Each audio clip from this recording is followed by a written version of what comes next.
کشمیر کی تاریخ میں مغل سلطنت ایک سنہری باب رکھتی ہے۔ اس کی بنیاد 1556 میں ظہیر الدین بابر نے رکھی، جو تیمور اور چنگیزی خاندان سے تعلق رکھتے تھے۔ وسط ایشیا کے علاقے فرغانہ سے تعلق رکھنے والا بابر ایک بہادر سپہ سالار تھا۔ اس نے پانی پت کی پہلی جنگ میں دہلی کے سلطان ابراہیم لودھی کو شکست دی تھی۔ اس شکست کے بعد بر صغیر میں ایک نئے عہد کا آغاز ہوا۔ بابر نے کم وقت میں اپنی فوجی صلاحیت سے شمالی ہند میں اپنی گرفت مضبوط کر لی۔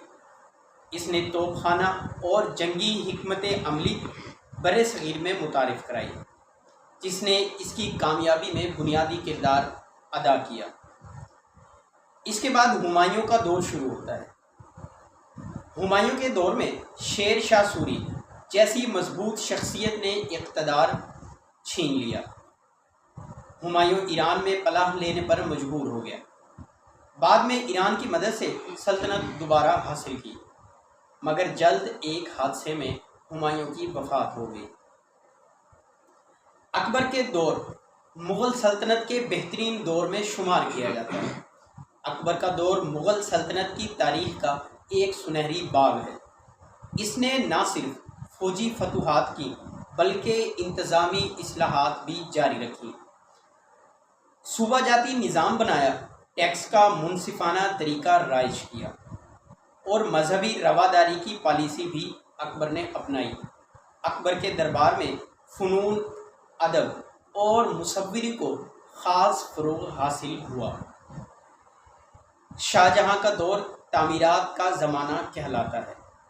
تاج محل، لال قلعہ، جامع مسجد جیسے شاہکار اسی دور میں تعمیر ہوئے۔ اس کے دور میں سلطنت خوشحالی کی بلندیوں پر پہنچ چکی تھی۔ اس کے بعد دور آتا ہے اورنگزیب عالمگیر کا، جو 1658 سے 1707 تک جاری رہا۔ اورنگزیب ایک سخت گیر مذہبی حکمران تھا۔ اس نے سلطنت کی سرحدیں سب سے زیادہ وسیع کی، مگر مسلسل جنگوں اور بغاوتوں نے اس کی سلطنت کو بہت زیادہ کمزور کرنا شروع کر دیا۔ اورنگزیب کی وفات کے بعد سلطنت میں کمزور حکمران آئے، صوبہ جات میں بغاوتیں بہت زیادہ شروع ہو گئیں، مرہٹھے، سکھ اور دیگر طاقتیں مضبوط ہوتی چلی گئیں۔ بالآخر 1857 کی جنگ آزادی کے بعد آخری مغل بادشاہ بہادر شاہ ظفر کو جلا وطنی کا حکم دیا گیا تاکہ اس کی سلطنت کا خاتمہ کیا جا سکے۔ مغل سلطنت، صوبہ جاتی تقسیم، منصفانہ ٹیکس اور فوجی تنظیم، یہ تمام چیزیں مغل سلطنت کا خاصہ تھیں۔ اس کے علاوہ ثقافت، جس میں فارسی زبان کو فروغ، فنون و لطیفہ، موسیقی اور شاعری بھی مغل سلطنت کے ادوار میں کافی زیادہ بہتر ہوتی نظر آئی۔